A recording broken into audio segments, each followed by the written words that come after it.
Good evening, my name is Joe, one of the co-founders of the board game Barn Burners in Oberlin. Tonight I'm going to be going over the diplomacy card deck.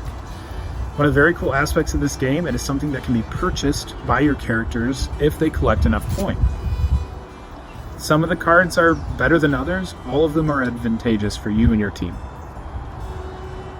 For an example of how to roll for coin and how that looks on a character card's face card stats, you can see here Axel Flint has a basic coin roll of 1 and 2.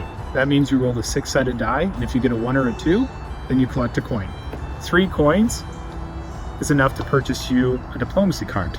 And diplomacy cards, like I said, are always good. Some are better than others. This is Hardened Steel. Increase the basic attack of one of your character cards in play by 1 for the remainder of that character card's life. This can be played at any time and does not count as an action. So this is a very good card that can be added to the stats of a single character card that you have in play. All it does basically is gives your basic attack +1. So for Axel Flint, instead of having your basic attack of 4, you would have a basic attack of 5. Another example would be King's Guard. Automatically defend any attack against one of your characters. This can be played at any time, including after an attempted defense. So this is a very good card to have as a backup. If enemy attacks with something very big and you are unable to defend it, you can whip out King's Guard and it automatically blocks that specific attack. Another example would be Flaming Shield. This is a great card. It's specific to the Barn Burner faction. So real quick, all of your Barn Burner character cards in play receive the ability of counterattack when using your basic defense. Every additional defense dice that hits after the attack is defended counts as an automatic damage to the attacking character. This can be played at any time and does not count as an action. Like I said, this is specific to Barn Burner character cards. Axel Flint is a nobleman, so this would not apply to him.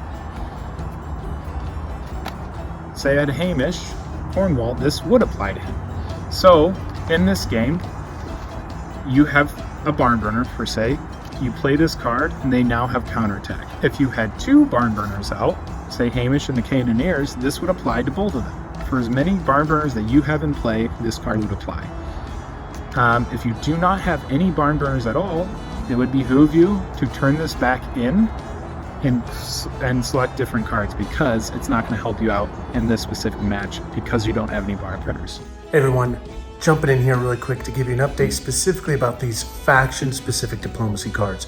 In the final production, these faction-specific diplomacy cards will actually have an additional feature, which is they can be turned in for 3 coin instead of just 1 coin.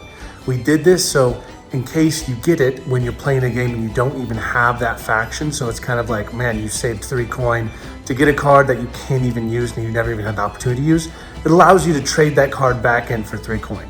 Obviously that sounds like just a wash, but if you have those factions, these cards are amazing and worth every bit of that 3 coin. All right, back to Joe. One last example would be Battle Rally. After moving, you may combine the basic attack of any or all of your characters in play into a single attack. This counts as an action for all the characters participating, and at least one of those characters must be in basic range of the enemy character you are attacking with. More or less, this allows you to combine the attacks of all of your characters in play at any time into one attack.